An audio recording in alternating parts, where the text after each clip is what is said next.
On refait le Cameroun. On refait le Cameroun. Les délestages intempestifs connaissent une aggravation depuis la fin de la CAN organisée par le Cameroun en janvier-février 2022, vers qui se tournait EDC, Electricity Development Corporation, Sonatrach, Société nationale de transport d'électricité, ENEO, l'entité de distribution, l'État du Cameroun et ou le ministère de l'eau et de l'énergie. Ceci permet de savoir comment fonctionne le système électrique, la chaîne de production, la circulation de l'énergie électrique, la gestion quotidienne, les investissements et les finances dans le secteur de l'énergie électrique.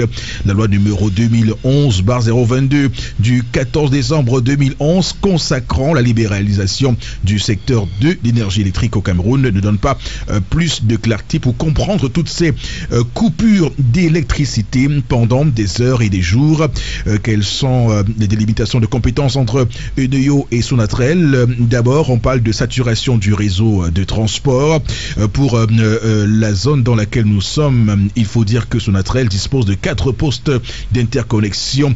Mangombe à Edea, Lorbaba à Douala, Bekoko et Oyobabang à Yaoundé. Un poste d'interconnexion est un poste qui connecte deux tensions de transport différentes. Le 225 000 volts transformé en 90 000 volts.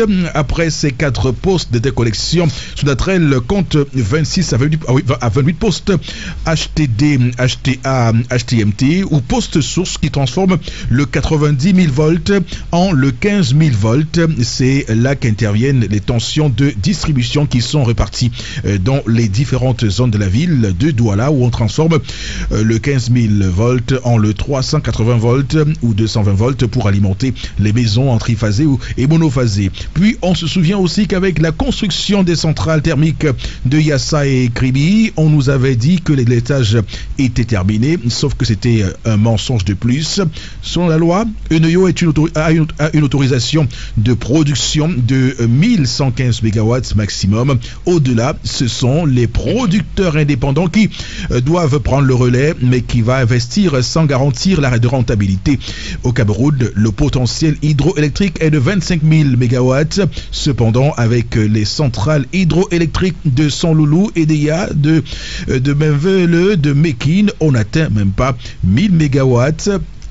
Ce qui nous permet ce matin de refaire le Cameroun sur l'aggravation des délestages intempestifs, causes et solutions. L'on parle de saturation du réseau de transport et limitation de la production dans certaines centrales, soit pour maintenance, contrainte d'approvisionnement en combustible, donc gaz ou fuel, ou du fait de l'étiage. L'étiage, c'est quand il ne pleut pas et on est obligé d'utiliser les quantités d'eau dans les barrages de retenue, dont Babendjin, Bakaou, Lombangar. Dès lors, quels étaient les volumes en fin de saison de pluie dans chaque barrage de retenue? Quelles étaient les recommandations pour la CAN?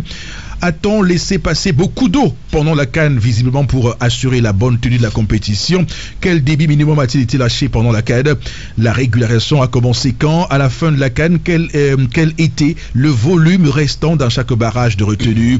Les débits de lâchure ont-ils été limités ou réduits? Le volume actuel permet-il, avec le même débit de lâchure, de tenir jusqu'au 20 mai, voire le 14 juin 2022, qui correspond à la période des premières pluies sur le bassin versant intermédiaire, la zone qui se trouve entre les barrages retenus et les centrales de production?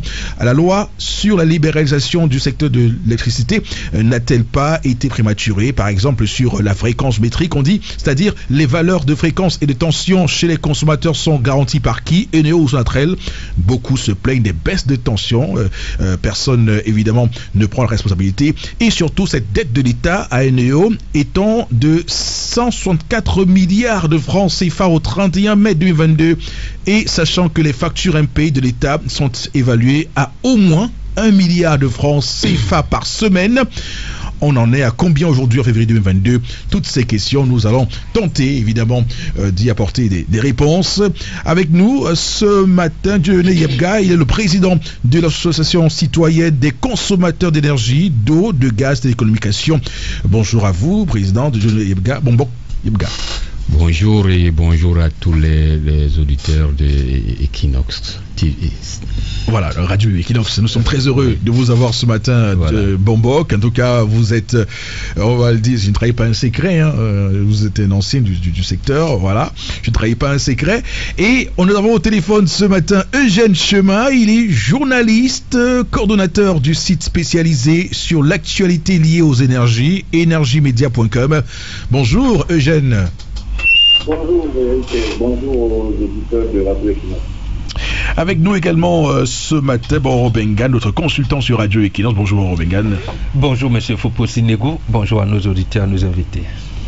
Aucune précision à faire, mon Non, parce que vous avez dit là tout à l'heure délestage. Il faudrait qu'on s'entende sur des mots, hein, parce que délestage veut dire aussi distribution parcimonieuse de ce qui existe, mais ça veut aussi dire arracher, ça veut dire oui, ça veut dire aussi subtiliser, ça veut dire beaucoup de choses là, des synonymes et qui vont justement dans ce que vous avez dit, c'est-à-dire qu'il y a une méchanceté quelque part. Voilà. Donc, le maître mot dans le synonyme, c'est qu'il y a derrière une méchanceté. Voilà. Alors, Yebga, qu'est-ce qu'on sait de ce qui se passe en ce moment? Quelles sont les causes de tout ce que nous subissons aujourd'hui avec ces coupures d'électricité qui durent beaucoup? Bien, déjà, j'ai suivi votre introduction. Que j'ai apprécié, et j'ai envie de dire que j'aurais dit que cette introduction aurait été parfaite si parmi les acteurs, sauf si j'ai pas bien compris, vous avez cité aussi Arcel qui est le régulateur du secteur. Mais c'est comme si je l'ai pas cité, c'est clair. C'est comme si en citant vous l'avez oublié. Pourtant, oui, Arcel, même si un autre acteur veut mener à bien ces opérations, tant que c'est pas validé par Arcel, monsieur, vous allez vous arrêter. Donc c'est un maillon très très important. Autre chose que vous aviez dite qui me semble déformer votre introduction, c'est-à-dire que votre introduction soit parfaite, c'est que vous avez parlé de cette eau qu'on a ouverte pour faire passer la canne. Je dis que c'est une opération qui s'était passée en 2015 parce que là, l'Ompanga n'existait pas encore. Aujourd'hui, avec l'Ompanga, on n'a pas de problème d'eau au niveau de la Sanaga. Donc, par rapport à ces deux éléments, je pense que votre introduction était parfaite. Alors, maintenant, pourquoi c'est coupure? Et il est intéressant de connaître d'abord les missions de chaque acteur dans ces secteurs-là. Quand nous connaissons les missions de chaque acteur du secteur, on saura exactement d'où vient le problème. J'ai apprécié, parce que là vous avez dit dans votre introduction que Eneo produit maximum 115 MW et que la production totale du pays n'atteint pas 1500, mais que font donc les opérateurs économiques, que font donc les producteurs indépendants? Pourtant, c'est libéralisé. À en croire au mot du directeur général de EDC, dernièrement, quand il installait les délégués du personnel, il a dit que la production de l'Ompanga et de Menvelé incombe à EDC et même la distribution prochainement. Donc vous comprenez qu'il y aura Eneo qui va distribuer, il y aura EDC qui va distribuer. Vous comprenez donc à ce moment-là que le secteur... est-ce que le secteur harmonise ses plans d'action? Ça, c'est là l'interrogation. C'est ça, bien sûr. Si chacun fait ce qu'il veut ou bien par rapport à un intérêt quelconque, on essaye de faire ci ou de faire ça, il y aura problème. Prenez un peu le cas du barrage de Menvelé aujourd'hui. On peut dire que hier, il n'y avait pas d'eau du tout. Alors, Pourquoi on va construire un barrage dans le thème alors qu'on sait que pendant la saison sèche, il n'y a pas d'eau? On n'a pas prévu un barrage de réservoir pour pouvoir alimenter ce secteur-là.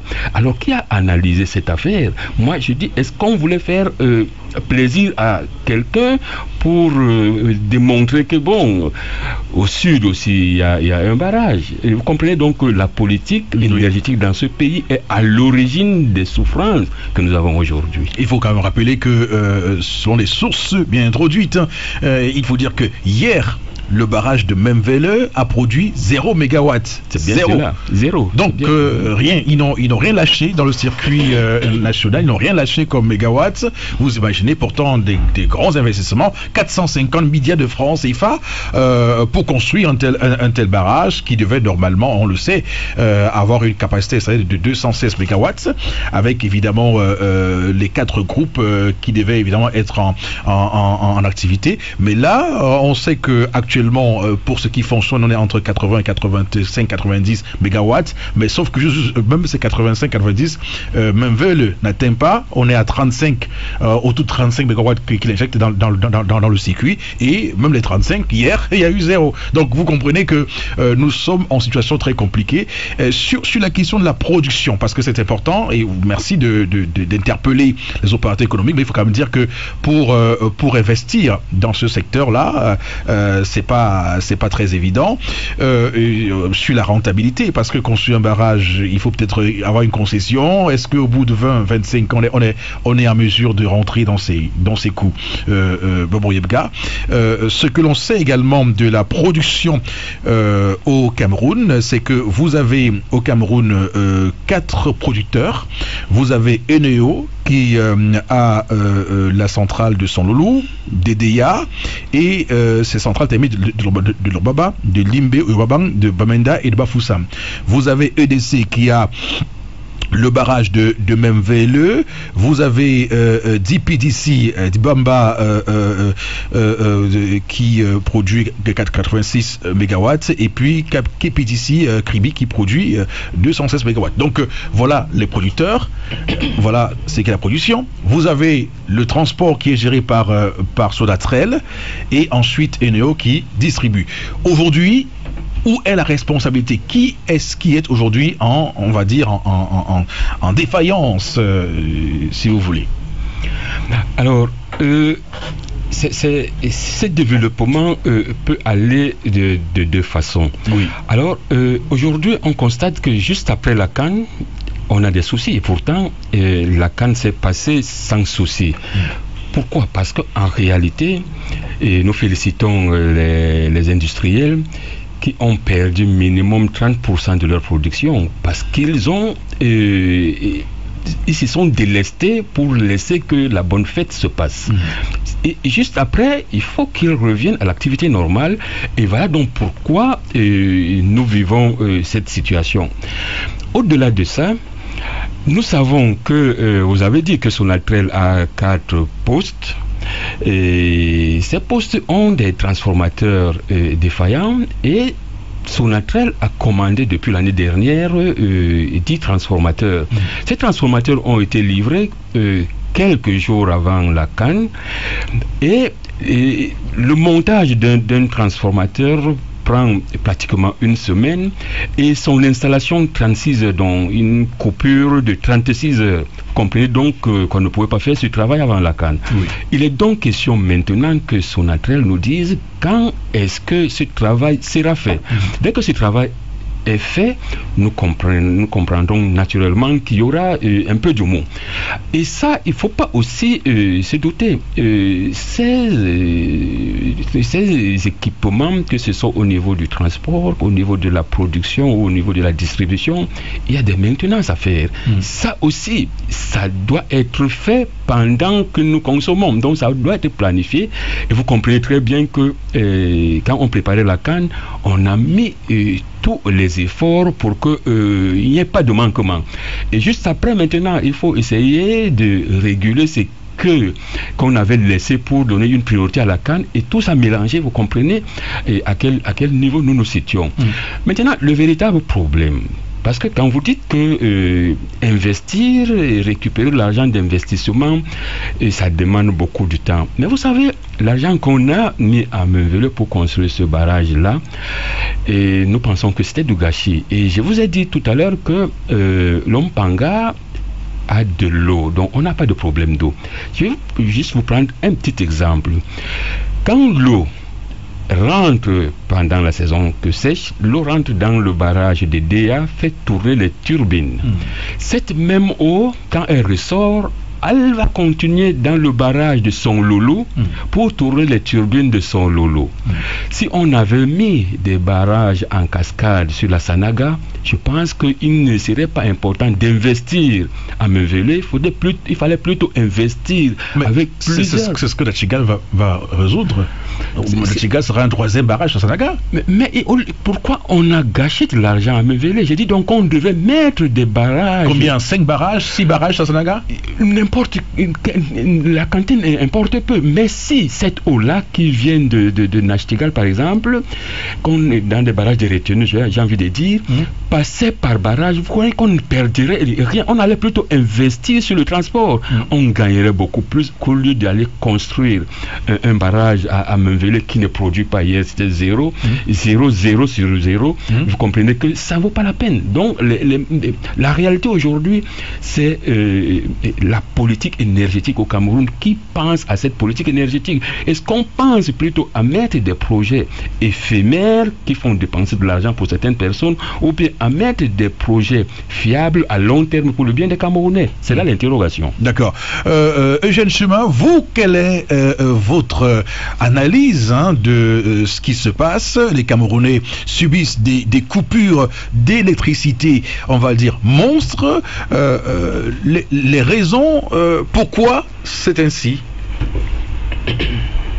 Merci. Certains éléments d'appréciation de la situation ont été évoqués par certains de vos panélistes. Déjà, vous avez très bien fait de rappeler la division du système électrique actuel au Cameroun, en indiquant notamment qu'il y a un segment lié à la production d'électricité, un segment sur le transport, un segment sur la distribution de l'électricité, et que ce ne sont pas forcément les mêmes acteurs. C'est vrai, les gens ont souvent tendance à, pour le consommateur final, pour le consommateur lambda, qui aussi là, il manque d'électricité chez lui, à se dire, qu'est-ce que le néo a encore plus? C'est vrai, dans le temps, disons avant les années 2009 par là, quand le néo concentrait encore tout l'ensemble du service public de l'électricité au niveau de la production, du transport, de la distribution d'électricité. Donc avant, c'était même pas un niveau traditionnel. C'est vrai, ça se vérifiait à ce moment-là, mais depuis la loi sur le secteur de l'électricité que vous avez évoquée, la loi du 14 décembre 2011, qui a un peu libéralisé le secteur, on a effectivement des producteurs indépendants d'électricité. Donc, on va aborder ces questions sur les différentes responsabilités. On peut les aborder à partir effectivement de la production d'électricité. Vous avez évoqué le cas de Menvele. Menvele, effectivement, qui est géré par la société Electricity Development Corporation, c'est une entreprise publique, qui devrait effectivement injecter dans le réseau 216 MW. Avant la finalisation du projet, quand je dis finalisation du projet, c'est la question des lignes d'évacuation de l'énergie qui devraient être bouclées cette année d'après les perspectives de l'été. Ils injectaient à peu près 90 MW. Vous avez rappelé que c'est une capacité qui est très fluctuante. Tantôt, elle tombe à 35 MW et hier, vous avez indiqué que c'est tombé à 0 MW. Donc, lorsqu'il y a des situations comme celle-là, c'est clair que le distributeur qui reçoit l'énergie de certains producteurs est obligé également de faire des arbitrages. À partir de ce moment, l'énergie qu'on avait réservée ou l'électricité qu'on avait réservée pour une zone spécifique, elle peut être réduite quand le distributeur doit gérer ce type de situation. Donc, les responsabilités sur les délestages, ça peut être les producteurs, mais pour le moment, peut-on complètement dédouaner Eneo? Eneo a quand même 70% de la capacité installée actuelle. Selon les chiffres du ministère de l'eau et de l'énergie, ça c'est les chiffres qui ont été présentés en début de semaine à un événement lié à Promo ici à Yaoundé. On a indiqué que la capacité installée du Cameroun tournerait autour de 1600 MW actuellement. Je crois que c'est en intégrant Menveleu, mais qui n'est pas à certaine capacité, puisque ça doit être 216 MW. Et puis Mekine 15 MW, mais qui ne livre pas également les 15 MW. Oui. Et Neo a plus de 70% environ 70% de la capacité installée actuelle. Et puis vous avez cité les autres producteurs, notamment Globelec qui a la centrale à gaz de Fidi, 216 MW. Dibamba qui est géré par une filiale de Globelec qui injecte dans les 86 MW, bon, avec ce décès actuellement qu'on a évoqué. Donc, ça peut être du niveau des producteurs, comme je viens de le dire tantôt, ça peut être au niveau du transport d'électricité. Il y a un de vos intervenants qui a évoqué certaines opérations menées par la SONATREL, la Société nationale de transport d'électricité. Pour les auditeurs qui ne sont pas familiers au secteur électrique, la SONATREL a repris en 2018 le segment du transport d'électricité qui était géré avant par Eneo, lorsque Eneo était une société intégrée. Et le transport d'électricité, c'est un peu la jonction entre les producteurs au niveau des centrales de production d'électricité et puis le distributeur. C'est-à-dire que les principaux clients de la SONATREL, c'est des sociétés qui consomment Eneo en premier lieu, parce que Eneo est le plus gros client de la SONATREL, et puis certaines usines qui reçoivent directement de l'énergie de certaines centrales de production. Donc SONATREL, il y a des problèmes, on l'a évoqué, des opérations qu'ils ont menées avant la fin d'achat de nouveaux transformateurs qui n'a pas été conclu en du moins l'installation. Je crois qu'il y a un nouveau intervenant qui est revenu sur cette actualité-là. Eneo, dans la plupart de ces communiqués qu'ils adressent à l'intention des clients basse tension, des ménages, à plus de 50%, lorsque vous lisez ces communiqués, ils indexent toujours le réseau de transporteurs d'électricité, donc la saturation au niveau de certains postes de transformation, au niveau de certains postes. Donc la responsabilité des délestages peut également être de la responsabilité de la société de transport d'électricité. Je crois qu'actuellement, si vous suivez bien la communication institutionnelle des uns et des autres, et particulièrement celle des Néo, à plus de 50%, je pense peut-être au point mal à 80%, les délestages qui sont pratiqués sont attribués à des questions, des problèmes techniques sur le réseau de transport d'électricité, essentiellement sur les postes sociaux.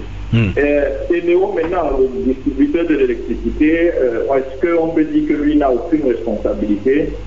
Moi, je m'avancerai pas là-dessus parce qu'il y a des gens, des clients qui se plaignent régulièrement de certaines, de ce qu'ils ont des installations surchargées, des questions de baisse de tension, des gens qui reçoivent de l'électricité avec des variations de tension très régulières, qui se plaignent des dégâts que ça cause sur certains appareils et tout. Donc, la responsabilité, je le dis, elle est partagée entre certains producteurs. Oui, mais justement, est-ce que la loi est claire sur qui est responsable de la tension? Je veux dire, est-ce que c'est SONATREL avec son réseau de transport qui envoie l'énergie avec une certaine tension et que Eneo, évidemment, n'a rien à voir là-dedans?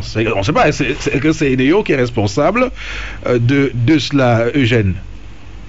Bon, disons, je ne suis pas un technicien pour m'avancer sur ces questions, mais disons les responsabilités des uns et des autres, c'est clair. Oui. La SONATREL assure la transmission, l'évacuation de l'électricité des centrales de production vers les infrastructures du distributeur de l'électricité, et puis le distributeur de l'électricité transmet ou bien achemine l'énergie vers les ménages, vers certaines industries. Je pense que ça au moins c'est maintenant clair. Oui, c'est clair.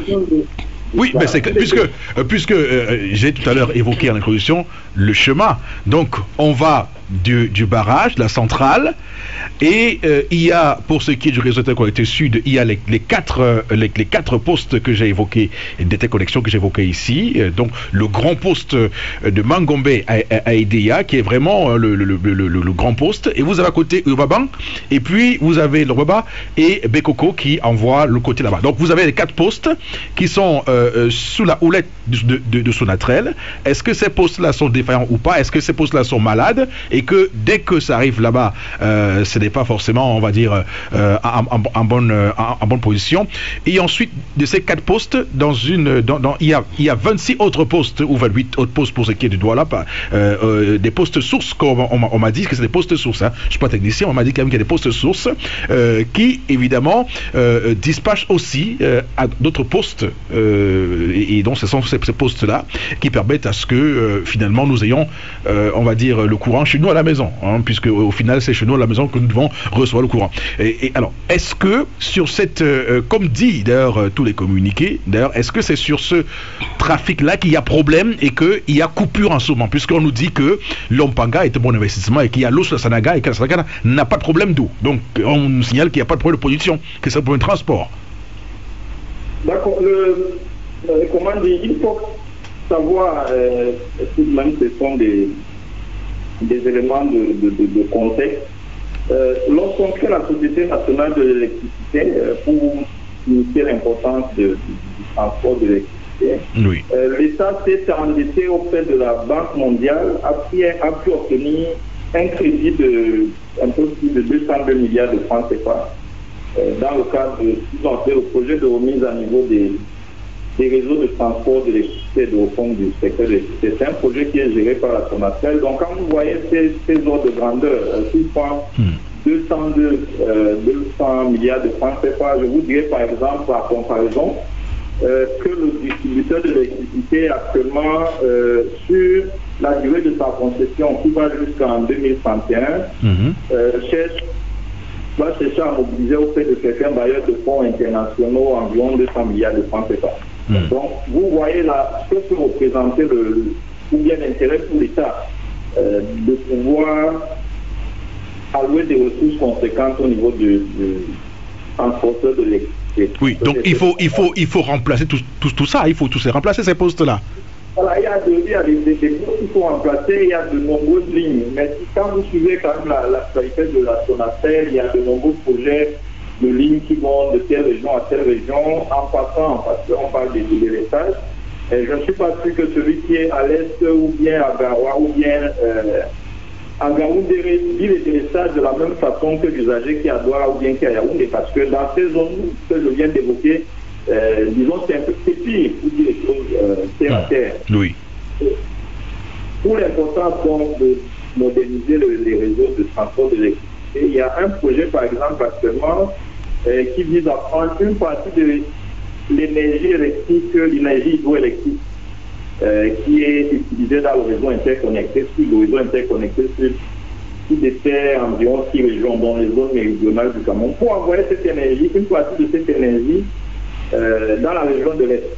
Actuellement, par exemple, la région de l'Est, elle utilisait des petits réseaux autonomes, des petites centrales thermiques autonomes.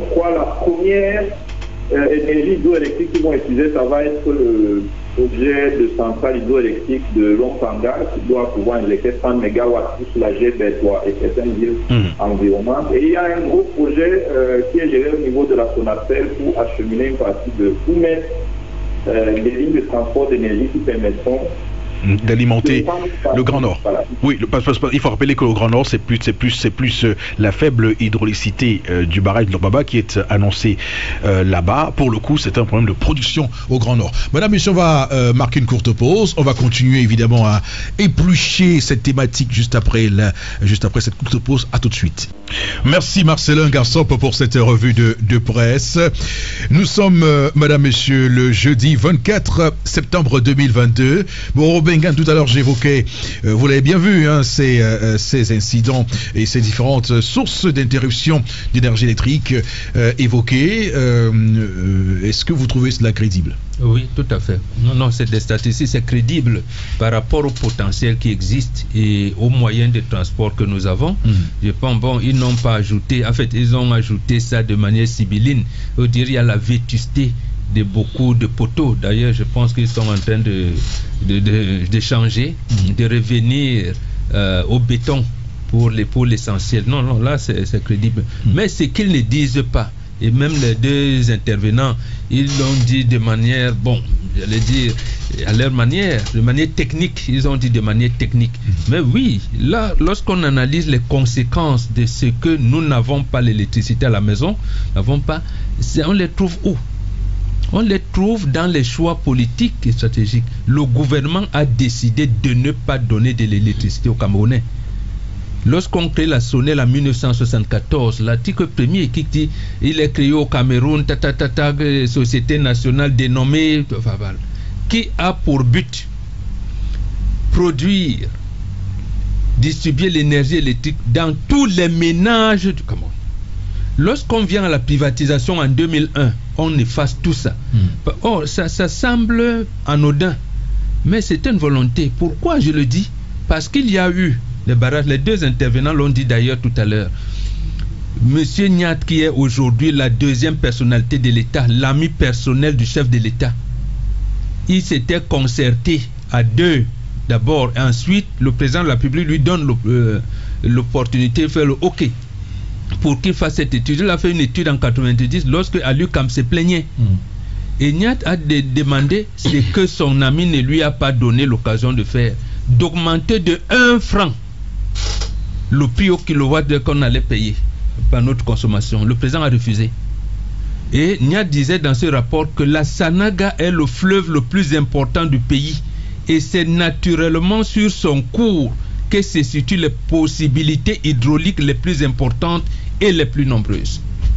Après son loulou, pour Niat Difendi, il fallait faire son don et rester sur le lit de la Sanaga. Donc vous confirmez ce qu'on m'a dit que la Sanaga peut tenir 5 barrages. Absolument, plus.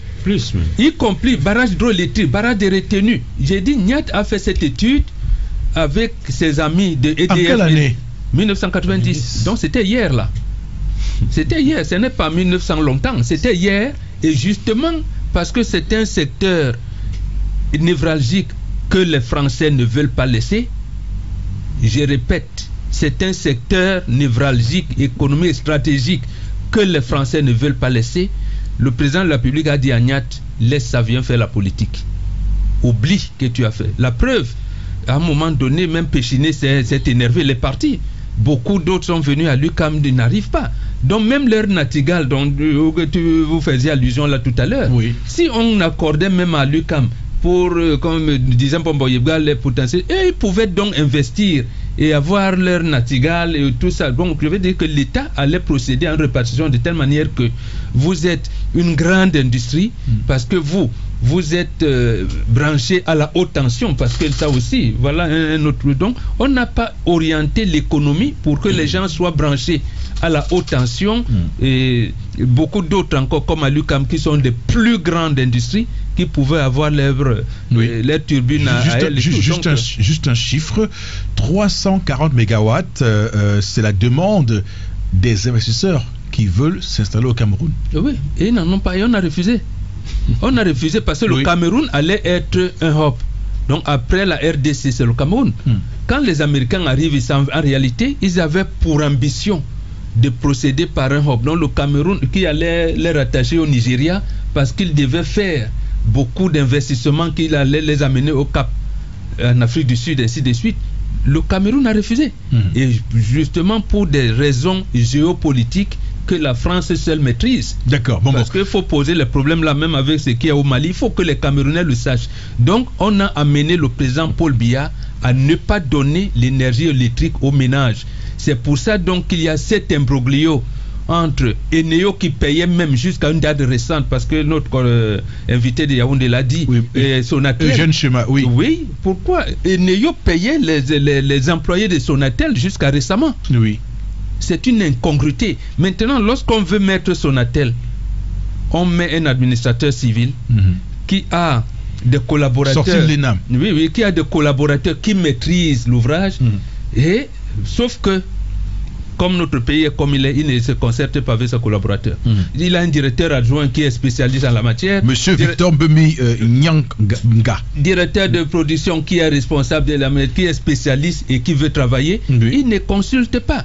Je pense que c'est le décret qui le met DG de Sonatrel qui lui donne la capacité de savoir ce que c'est que l'énergie électrique. Non. C'est une incongruité. Voilà. Il peut bien interpréter les tests pour, j'allais dire, interdire les marches des opposants. Là, il a appris ça à l'école. Voilà. Mais les autres, là... Interdit les marches d'opposition, voilà. Vous avez dit. Il demande... Tout à fait. Bon, vous êtes taquin. Non, pas taquin. Je vous dis ce qui est. Moi, je ne verse pas. Comme consultant, je vous dis où est le Cameroun, où il va, et où est-ce qu'on veut l'amener. Donc là, nous analysons les conséquences d'une mauvaise politique qui a été menée. D'accord. Jean-Marie Toani nous a rejoint ce matin. Bonjour à vous, vous êtes ingénieur à la retraite. Bonjour à vous, Jean-Marie Toani. Oui, bonjour. Merci de nous rejoindre sur Radio Equinox. Alors, les Camerounais subissent des coupures intempestives depuis de nombreux mois, mais il y a une intensification ces dernières semaines. Pour vous, où se trouvent les responsabilités? Bon. Avant de répondre à votre question, permettez-moi de rectifier quelque chose que mon ami Bombo a dit. Il a fait de l'eau de la Sanaga qui passe par EDA avant d'arriver à son lot. Non, c'est l'inverse. D'accord. L'eau passe par son lot avant d'atteindre EDA. À EDA. D'accord. Le temps de propagation entre son lot et EDA, c'est 12 heures. D'accord. Et à une époque, on pratiquait ce qu'on appelle la gestion conjuguée des deux centrales, en tenant compte des heures de propagation de l'eau. Bien. Je voudrais aussi dire autre chose. Lorsqu'on a créé la SONEL en 1974, elle avait pour mission, je cite, produire, transporter, distribuer l'énergie électrique sur toute l'étendue du territoire camerounais pour le bien-être de la population. Fin de citation. Maintenant, lorsqu'en 2001, on fait appel à des partenaires stratégiques, que ce soit AES et ensuite Actis, quelle est la mission qu'on leur a donnée? Est-ce qu'on leur a donné la même mission que SONEL? C'est une question à laquelle je ne peux pas répondre. J'aimerais qu'on me donne une réponse à ça. Bien. Maintenant, vous me posez la question de savoir que tous ces délaissages, c'est dû à quoi? Le principal responsable de ça, c'est la loi de l'électricité de 2011, la libération du secteur de l'électricité. Nous, on est un réseau faible, donc il n'était pas question qu'on nous libéralise. Quand vous libéralisez, vous cherchez un partenaire indépendant, en sachant que nous avons le 10e meilleur potentiel hydraulique africain et le 18e meilleur potentiel hydraulique mondial. Vous voulez construire une centrale hydroélectrique, qui est le partenaire qui viendra investir 400 milliards pour attendre 30 ans pour rentrer dans ces frais? Première question. J'aimerais aussi qu'on me réponde à cela. Même quand on a fait venir AES, ils n'ont rien investi en hydraulique. Ils ont construit les centrales thermiques. Et même, ils ont fait un rapport pour qu'on ne construise pas Lompanga. En donnant un faux rapport à la Banque mondiale, heureusement que le gouvernement camerounais a pris pour une fois ses responsabilités pour construire eux-mêmes le barrage de Lompanga qui aujourd'hui permet de régulariser le cours de la Sanaga à 1100 mètres cubes heure pour permettre à tous les groupes de son loulou de fonctionner, les 8 groupes. Mais comme on est au Cameroun et on fait ce qu'il ne faut pas faire, on devait construire Lompanga pour saturer son loulou. Et pour saturer son loulou, il fallait réinvestir 2 groupes au niveau de son loulou. Il fallait mettre 2 groupes au niveau de son loulou pour une question d'entretien. Oui. On ne peut pas, pendant l'étiage, faire de l'entretien. Ce n'est pas possible. Si vous mettez 10 groupes à son loulou, vous savez que vous avez 8 groupes qui fonctionnent en temps constant. Vous avez un groupe en réserve de marche et vous avez un groupe en maintenance. Là, tout le monde sera satisfait. La troisième chose que je voulais dire, on a décidé dans ce Cameroun, et les gens qui ont fait les études ne sont pas morts, on devait faire une 4e ligne qui devait partir de Son Loulou, arriver en Dikimimiki, et de Dikimimiki, on devait aller à Bafoussam en 225 et à Yaoundé en 225 aussi. Cette étude n'a jamais été implémentée. Mais par contre, on a dépensé de l'argent pour faire une ligne 225 de Koko Konsamba. Et à Konsamba, on n'a pas installé de transformateur 225-90. Et cette ligne est exploitée en 90. Quelle est l'utilité de tout ça? Ça sert à quoi? D'accord. Alors, mais je veux juste vous confirmer que ce que nous subissons actuellement n'est pas du fait de la production. C'est-à-dire qu'on produit suffisamment d'électricité, mais c'est de le transporter jusqu'à dans les ménages qui pose problème. Oui, pour transporter jusqu'à dans les ménages, il y a plusieurs acteurs. Il y a Sonatrel qui est en haute tension, 225 et 90. Après, il y a Eneo qui est en transport-distribution dans les 15 000, les lignes 15 000. Et après, les lignes 15 000, il y a les lignes MT, il y a les lignes BT, basse tension, pour arriver dans les maisons. Beaucoup de lignes BT sont en poteau bois. Beaucoup de lignes MT aussi, 15 000, sont en poteau bois. Les poteaux bois ne sont plus de bonne qualité. Pourquoi est-ce qu'on a détruit la station de traitement de poteaux bois de Bafoussam, qui à l'époque garantissait une durée de vie de pratiquement 15 ans au poteau bois? Aujourd'hui, le poteau bois ne tient pas 3 mois. Et à une époque, quand AES partait, on avait pratiquement 1 million de poteaux bois en défaut. On va les remplacer quand et comment? Oui, mais, bon, donc vous dites que c'est ce qui... J'espère que ça va continuer. Oui, mais est-ce qu'on peut dire que ce qui se passe maintenant, c'est le fait des poteaux bois? Je ne peux pas le dire de manière péremptoire. Je situe les situations. La question que vous me posez, oui. Si vous m'avez posé ça en me donnant un petit temps pour faire des recherches, je pourrais vous donner une réponse plus... Oui, je comprends. Mais aujourd'hui, qui est responsable? Je veux dire que les gens se plaignent, par exemple, à Bafoussam, dont on parle, des baisses de tension à n'en plus finir. Qui est responsable de ces baisses de tension? Je vais vous répondre de manière simple. C'est l'État du Cameroun qui est responsable. Je l'ai dit au début. Oui. Lorsqu'on avait créé la SONEL, elle avait une mission. Lorsqu'on a pris les partenaires stratégiques, quelle est la mission qu'on leur a donnée? Si on me répond à cette question, on va trouver qui est responsable. Oui, mais techniquement, vous qui êtes un technicien, vous avez travaillé sur le barrage de Son Loulou, qu'est-ce qui, on va dire, cause techniquement les baisses de tension, les fluctuations de tension, techniquement? Je pose la question. Bon, la réponse, est très vaste. Oui. Je ne peux pas vous donner une réponse, comment je pourrais dire, une réponse impérative, une réponse péremptoire. Bon, il faut comprendre une chose simple. C'est une baisse de tension. Quand on donne de l'électricité au client, on lui garantit deux choses. La première chose qu'on lui garantit, c'est une fréquence. La deuxième chose qu'on lui garantit, c'est une tension. Cette tension est comprise dans un intervalle. Donc, on parle souvent de 220 volts, mais en fait, l'intervalle, si je me souviens encore vous me poussez à faire un effort de mémoire, ça va de 210 à 250 volts. Quand on est dans cette fourchette, la tension est bonne. Quand on sort de cette fourchette, la tension n'est pas bonne. Mais maintenant, ce que l'on doit savoir, c'est que la puissance d'un appareil est une constante. Et il y a une formule élémentaire qu'on enseigne dans le collège qui dit que la puissance est égale à la tension multipliée par l'intensité. Donc quand la tension baisse, l'intensité augmente. Alors, maintenant, si vous mettez plusieurs appareils en service, chacun va faire appel à la tension. La tension va diminuer parce que on va faire la somme puissance que l'on utilise pour voir si le réseau est capable de donner cette puissance-là. Si le réseau n'est pas capable de donner cette puissance, il y aura baisse de tension. Il y aura une baisse drastique de tension. Et quand ça sort de la fourchette, en fait, il y a des protections qui sont là et qui sont faites pour arrêter, pour éliminer ce qui doit être éliminé.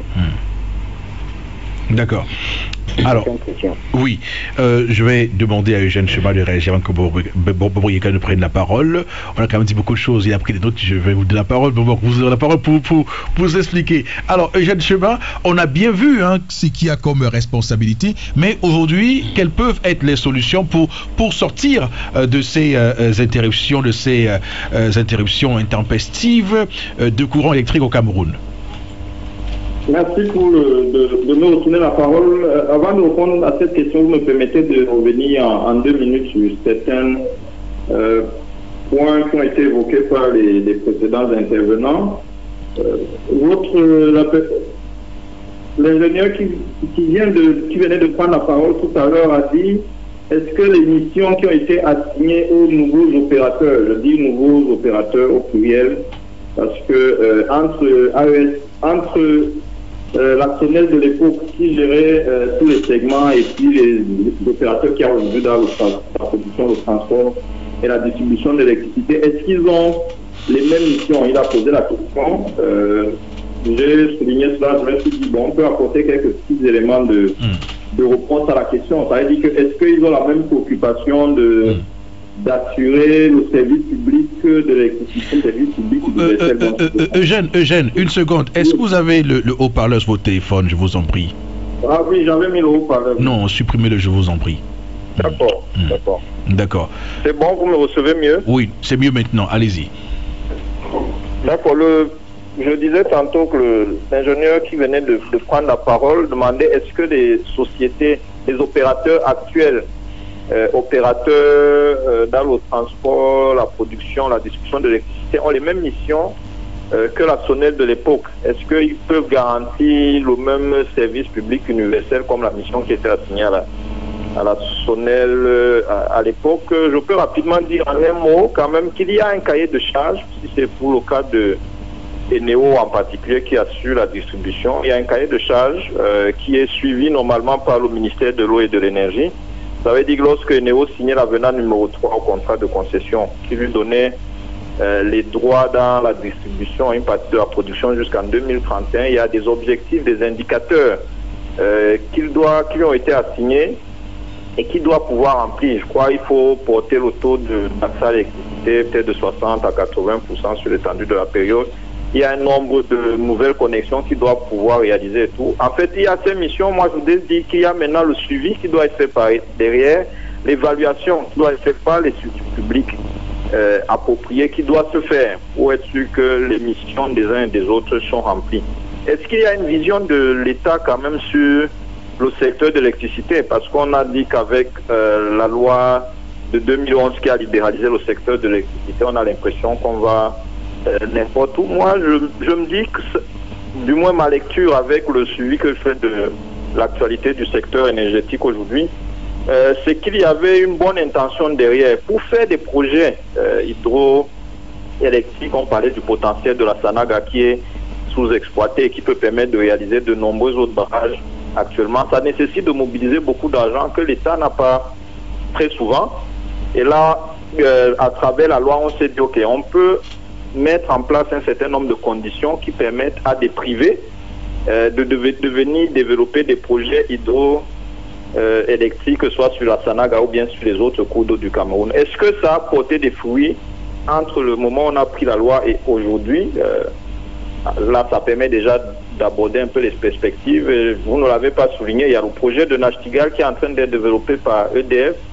C'est 420 MW actuellement sur la Sanaga, dont la livraison est prévue en juillet 2024. EDF veut également développer un autre projet toujours sur la Sanaga à l'ouest de Nachtigal, au projet de hydroélectrique de Kikot. Kikot, c'est 420 MW. Un de vos intervenants a parlé beaucoup des Français. Il n'y a pas que les Français dans le secteur électrique ou bien le secteur de la production d'électricité au Cameroun. Globalement, j'ai la centrale à gaz de Kribi et puis la centrale à fioul de Dibamba, ce sont les Britanniques. Le barrage en projet de Bini Awarat dans la Damawa, et ce sont les Chinois qui sont là-dessus. Vous avez un gros projet, je ne sais pas si ça verra le jour, d'une société qui se présente comme américaine, Hydromine, qui veut faire plus de 1800 MW sur la Sanaga, ce sont les Américains. Donc, il y a un certain nombre de perspectives, il y a des projets en cours. Maintenant, pour revenir rapidement à la question que vous m'avez posée, comment faire pour que la spirale Pardon, oui, allez-y. Oui, les coupures qu'on a, comment trouver les solutions? Voilà, pour que les coupures qu'on a, qu'elles baissent, il faut davantage développer des centrales de production d'électricité. Si la question de la production ne se pose pas avec acuité dans certaines régions, notamment le centre, le littoral et tout, j'ai évoqué au début de mon propos, dans mon premier propos, que dans certaines zones, je prendrai le cas du Septentrion par exemple, voilà, la production là-bas elle est très faible, il y a des projets de centrales thermiques provisoires qu'on allait installer des centrales thermiques, il y a des centrales solaires, mais tout ça est très provisoire. Il y a des projets qu'il faut pouvoir réaliser, donc en termes de production d'électricité, il y en a, il faut les conduire à terme. Pour parler également de Menveleu, parce que est-ce que Menveleu, on a laissé penser que Menveleu était un mauvais choix, c'est-à-dire que c'était basé sur d'autres calculs peut-être politiques, mais pas sur une certaine rentabilité économique. Si vous posez la question à Eneo, est-ce que Menveleu leur est utile? Leur réponse sera oui. Oui, pourquoi? Parce que depuis quand même que on a commencé à exploiter Menveleu, les charges liées au fioul qui étaient utilisées dans certaines centrales thermiques se sont allégées considérablement. Menveleu, on a parlé de la question de l'étiage, parce que si l'étiage ne se pose pas dans les bassins dans les centrales d'Edea de Songoulou, elle se pose à Menveleu, mais il y a un projet de barrage de retenue, je le dis rapidement en une minute comme ça, qui avait été envisagé en amont du barrage pour pouvoir permettre au groupe du barrage de fonctionner à plein régime. Et d'ailleurs, les études de ce projet de barrage de retenue avaient été menées par une société française, Tractable Engineering, qui est une branche énergie du groupe français Engie. Les études ont été menées, je crois, après il fallait des fonds pour réaliser ce barrage-là, à peu près 420 milliards de francs CFA, ça devait être réalisé par des Chinois. Comme c'est EDC qui a repris le projet, peut-être que ça verra le jour s'ils réussissent à mobiliser ce financement. Mais sauf que pour Menveleu, c'est le fleuve Thème, ça n'a rien à voir avec les projets qu'on peut faire. Non, et ces barrages, ces projets, je ne vous coupe pas, c'est connu avant.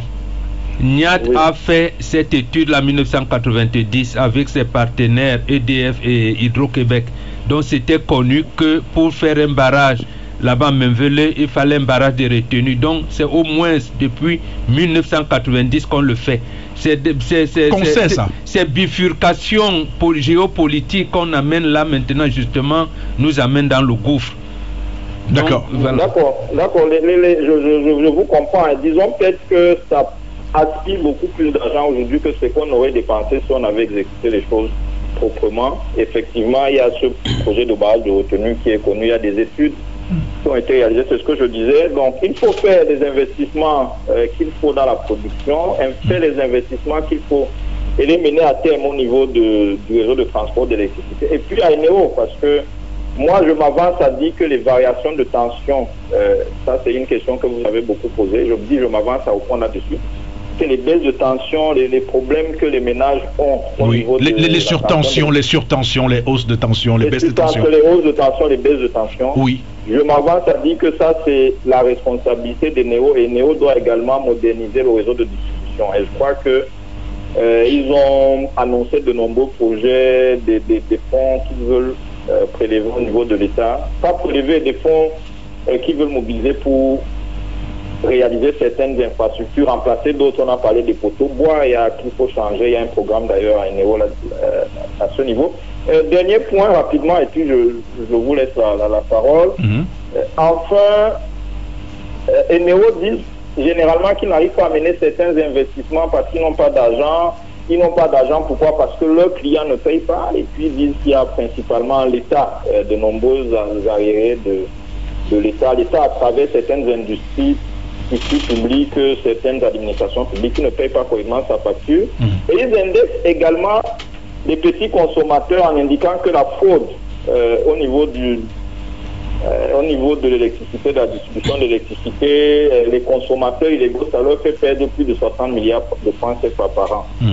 Donc je me dis c'est également des points qui doivent être mis en avant, considérés peut-être avec l'appui de la CEL, OMINE et d'autres autorités pour essayer de réduire ce phénomène de fraude, voilà, et que les clients payent leur facture d'électricité. Ok, c'est compris, Eugène Cheba, merci d'avoir fait cette précision.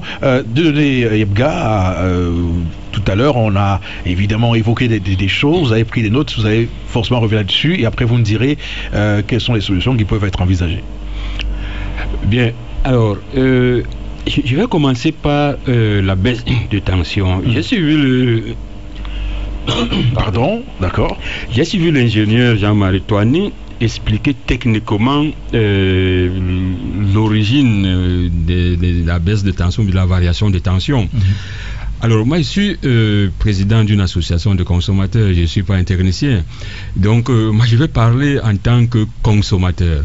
Alors j'ai assisté à une installation de ligne dans un village où on mettait un transformateur d'1,5 kVA, je crois que c'est comme ça qu'on l'a appelé, et on disait qu'il fallait le mettre au milieu parce que c'était 3 km. On disait donc qu'il fallait le mettre au milieu, 1,5 km de bout en bout, pour que ceux qui sont dans l'autre bout n'aient pas de baisse de tension. Ça voulait tout simplement dire que plus la distance est longue, plus le courant qui n'arrive pas en bonne qualité. Et donc ça c'est une chose. Maintenant, cette baisse de tension s'explique aussi parce que quand je suis Jean-Marie Toani, les ingénieurs de NEO essayent donc d'équilibrer les éléments qu'ils ont, mais ne maîtrisent pas le nombre de clients qui sont connectés dans leur réseau. Parce que vous allez aller dans certains quartiers, vous trouvez une boulangerie clandestine qui est connectée au réseau, vous trouvez une petite usine qui est connectée au réseau, que Eneo ne connaît pas. Alors cette utilisation de cette même énergie sûrement impacte sur la tension qui est gérée. En ce moment-là, il faudrait trouver un moyen au niveau des NEO de traquer ce genre de fraudeurs parce que c'est eux qui perturbent en quelque sorte oui, mais ça c'est pour la baisse de tension. Maintenant pour la hausse, on va dire que ils font la hausse. Je veux dire que il y a des personnes qui ont subi des incendies juste après le retour de l'énergie électrique avec une tension extraordinaire. Justement, quand je dis que des ingénieurs essaient de réguler, parce qu'ils ne maîtrisent pas les gens qui sont connectés, et à un moment donné ils disent que comment est-ce qu'on peut arranger pour que ça équilibre. À un moment donné, quand ils se déconnectent, ces fraudeurs-là, subitement, la tension peut monter. Je l'explique en toute logique, naïveté. C'est pour dire qu'il y a un problème de civisme que nous, en tant qu'association citoyenne, nous devons mener auprès des consommateurs. Il faut s'abonner logiquement, normalement, pour éviter ce genre de cas. Alors, maintenant, vous avez fait des statistiques par rapport à l'origine des sources d'interruption. Alors, vous avez, quand moi j'ai récapitulé, Sonatrel vient en tête avec 61%, et Neo avec 32%, et les indépendants avec 7%. Vous comprenez donc très bien qu'à ce niveau-là, tout le problème n'est pas la production, parce que nous savons que Eneo produit à peu près 70% de l'énergie que nous consommons. Alors, si on a 61% de problème par rapport à cette perturbation, ça veut dire qu'il y a un problème sérieux au niveau des transports. Il faut donc mettre un accent particulier à ces niveaux-là. Alors, l'intervenant de Yaoundé a parlé de la dette que Eneo ne peut pas investir. Il faut vraiment moderniser le réseau. On ne va pas parler des compteurs prépayés, mais avant de continuer, les compteurs prépayés, il y a des gens qui pensent que ce n'est pas une bonne solution, mais c'est une contrainte que l'État a mis pour Eneo. Pour information, vous savez, quand il y a une interruption d'énergie, en suivant le règlement des services, Eneo paye des pénalités au niveau de Arcel parce qu'il y a eu interruption d'énergie. Mais ça, Arcel ne contrôle ça qu'au niveau de la grande distribution. Le courant qui arrive chez nous, et Arcel ne sait pas. Par contre, avec ces compteurs prépayés, qui sont sensibles, si vous n'avez pas d'énergie chez vous, et Arcel saura que vous avez été interrompu et Eneo paiera une pénalité par rapport à cela. Ah d'accord. Donc oui. Vous dites que quand Eneo nous coupe le courant, Eneo paye une pénalité à Arcel? Mais il suffit de lire le règlement de service que nous avons mis en ligne. Oui. Quand vous avez une interruption, Eneo doit payer une pénalité. Ça, nous avons mis ce règlement de service en ligne dans notre application. C'est clair. Maintenant, Arcel ne peut pas facturer ces pénalités à Eneo au niveau de la maison parce que ne maîtrisant pas le nombre d'interruptions dans les domiciles. Mais avec ces compteurs prépayés, donc, Arcel aura la main de savoir que dans tel domicile, il y a eu interruption. Parce que quand le mauvais courant arrive chez vous, ce mauvais courant ne passera pas, le compteur va bloquer. Et ça, Arcel sera que, il ne faut pas aussi, il n'y a pas eu d'énergie, Eneo va payer 1%, 2%, et Eneo sera donc obligé de corriger. Donc pour cette raison, donc, nous demandons donc à Eneo de continuer à moderniser les circuits de distribution. Et par rapport donc à la dette de l'État, c'est un problème énorme. Moi j'ai suivi avant la CAN, et on a dit que l'État a donné beaucoup de milliards à Eneo. Et les profanes peuvent penser qu'avec cet argent, Eneo pouvait l'utiliser peut-être pour améliorer les poteaux en béton, ainsi de suite. Mais l'État, en donnant cet argent, oblige à Eneo de payer sa facture chez Globelec. Et quand Eneo paye sa facture chez Globelec, l'État oblige à Globelec de payer le gage qu'il a pris à la SNH. Et vous savez que le pétrole, c'est l'État. Donc, quand l'argent rentre encore à la SNH, ça rentre chez l'État. Donc, c'était une mise en scène organisée par l'État, donc pour dire que le système énergétique, la politique énergétique aujourd'hui dans notre pays dépend de l'État. Si l'État veut, on aura de l'énergie pour tous. Et si l'État veut nous punir, l'État n'a qu'à nous punir. Mais nous connaissons désormais qui est à l'origine des délestages que nous subissons. D'accord. Nous connaissons c'est qui? C'est l'État. Mais bien sûr que c'est dit que c'est l'État qui est à l'origine de tout cela. Le monde accuse Eneo. Non, mais en faisant cette démonstration, nous comprenons très bien. Il ne faut pas qu'on dise tout le temps que parce que c'est Eneo qui nous donne la lumière en dernier ressort, que quand on a des problèmes, que c'est Eneo. Non, mais quand on fait la démonstration, on comprend très bien qui est à l'origine. Ce n'est pas comme... Par le passé. À l'époque, on pouvait comprendre que comme il gère tout... Il gère tout, et voilà. On disait que c'est Eneo. Il y a un autre élément que notre intervenant de Yaoundé a dit tout à l'heure. Ce que Hydromine est en train de faire, c'est des conneries. Oui, il faut rejeter ça. Si on avait un mouvement citoyen, j'allais dire bien structuré, bien organisé, on s'élèverait pour dire non à la construction de ce qu'ils appellent là-bas barrage. On veut lier Grand Ewen, Petit Ewen et Godi. Plus de 1000 MW quand même. Mais après avoir ravagé 127 villages, le projet vise à ravager 127 villages. On va les indemniser comment? D'abord, Hydromine n'a pas l'argent. Hydromine n'a rien, n'a même pas un copain. Je parle en mon Dieu. Vous parlez en tant qu'autorité traditionnelle là maintenant. Oui, mais justement parce que nous avons fait des études, justement dans leur, ils ont ce qu'ils appellent là-bas études d'impact environnemental. Tout à fait. Ils nous avaient exclus d'un bon bord de la paix du territoire et le gouverneur qui est là, je lui ai dit mais ça ne peut pas être possible. Et justement avec son collègue du centre, ils ont réorganisé notre union où disait oui c'était les chefs traditionnels aussi d'administration. Maintenant les vrais détenteurs de pouvoir sont arrivés. Nous leur avons dit ce projet c'est un projet foireux. Donc n'amenez pas l'État. Plus de 1000 mégawatts quand même. Ça ne va rien produire. J'allais dire ça va nous aider. c'est irréalisable. On vend du vent. On vend du vent. C'est encore d'un vieux blanc qui va permettre, on va vous dire, on a détourné 1000 milliards qui n'ont rien produit. Niat a proposé qu'on construise ces barrages de manière isolée, donc individuelle. On peut construire Grand Ouin, Petit Ouin et Ngodi. Oui. C'est ce qu'il a prévu. Et Sondong. D'abord, après son lolo, il avait prévu qu'on construise Sondong à côté d'Edea. Et quelqu'un dans la réunion a dit, pourquoi on construit tous les barrages et les bassins? Et Niat a répondu, mais c'est pas moi qui ai créé la Sanaga. Voilà ce qu'il a dit. Et on amène le barrage dans le thème avec ces études qu'on savait bien qu'à un moment donné, l'ONTEM n'aurait plus d'eau. D'accord. On va marquer une courte pause. Madame, monsieur, restez avec nous sur Radio Equinox. Une matinale pas comme les autres. Bonjour chez vous, c'est un réveil pas comme les autres. Bonjour chez vous sur la 93 FM Radio Equinox. 670 54 70 49, c'est la passerelle qui vous permet de participer en direct de notre programme. Et ce matin, on refait le Cameroun sur l'aggravation des délestages intempestifs. Premier auditeur au bout du fil. Allô, bonjour. Oui, bonjour madame. Bonjour monsieur, comment vous allez? Léon Dengue. Je suis à Douala Bonapiso.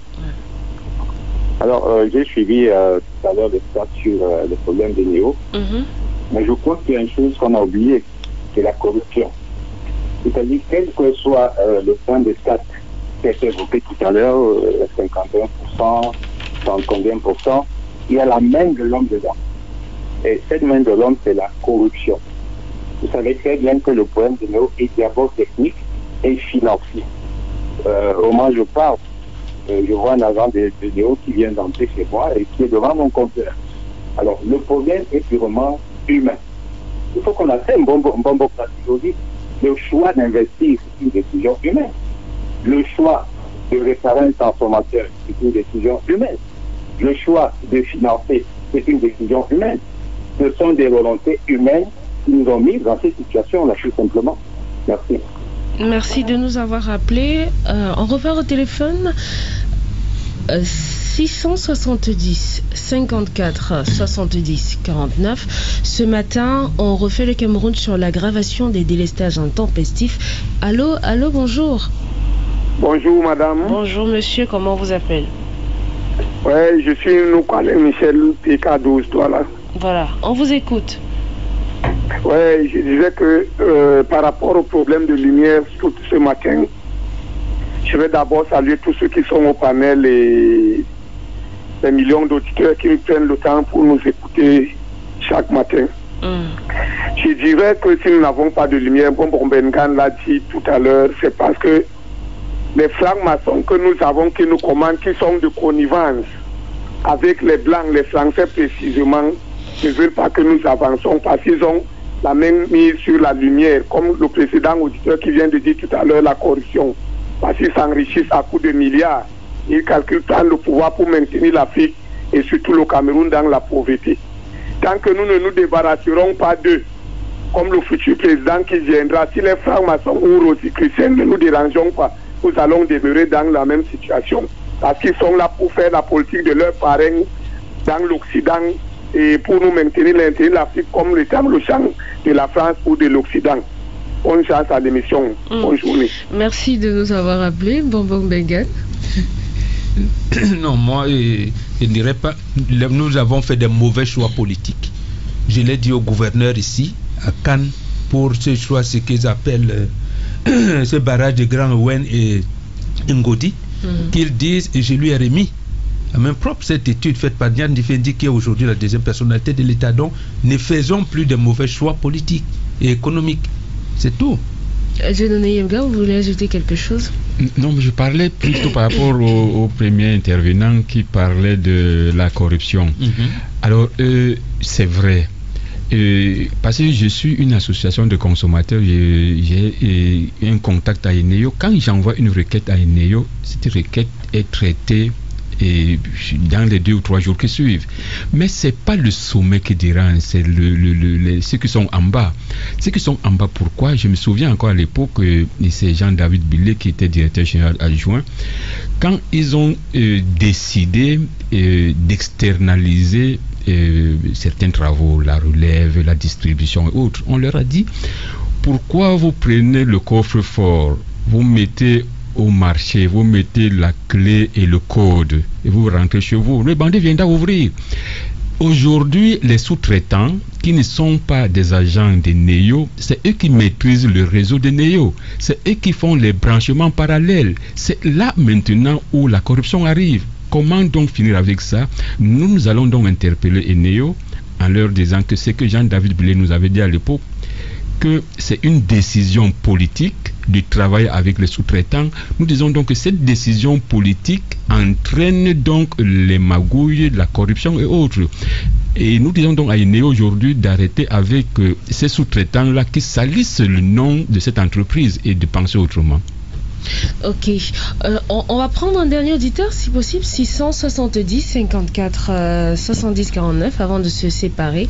On est quasiment à la fin de ce programme et ce matin on refait le Cameroun. Voilà, on prend le dernier auditeur.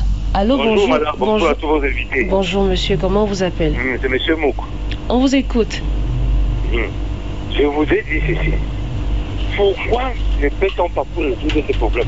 C'est pour ça que je vous dis toujours que la forme du Cameroun est un problème. Pourquoi ne peut-on pas créer des petits NEO dans les régions du Cameroun? On me fera le chef de l'État a refusé, je ne vous coupe pas. C'est ce que son ami Niat lui a proposé en 1990 lorsque à l'UQAM avait commencé à poser ce problème. C'est ça, effectivement. Quand vous allez à Kumba, vous allez voir une centrale hydroélectrique. Niat lui avait dit que le Rhin à Paris a beaucoup de petits barrages comme ça, et c'est ça qu'il voulait faire. Parce que pour Niat, Difendi, la Sanaga, en dehors des grands travaux qu'on connaît, on peut faire multiples barrages. Et il avait d'ailleurs dit à l'époque que la construction d'un grand barrage lui prendrait 4 à 5 ans. Et le Cameroun allait même brancher les ampoules électriques sur les arbres. Et on aura l'électricité à conduire. C'est les paroles de Niat, il est encore vivant. Il y a des solutions, je ne sais pas pourquoi on fait des commentaires composés sur des... Non, parce que la politique veut s'ingérer dans les choses qu'elle ne connaît pas. Voilà, on est rendu au terme de cette émission. Nous vous remercions d'avoir participé ce matin. On était avec Eugène Chema, journaliste et coordonnateur du site spécialisé de l'actualité liée aux énergies, Dieudonné Ebga, président de l'association citoyenne des consommateurs d'énergie, d'eau, de gaz et de télécommunications, et Jean-Marie Touani, ingénieur électrotechnicien à la retraite. On se donne rendez-vous demain à partir de 6h pour une autre émission. Bonjour chez vous, information et divertissement entre 6h et 9h.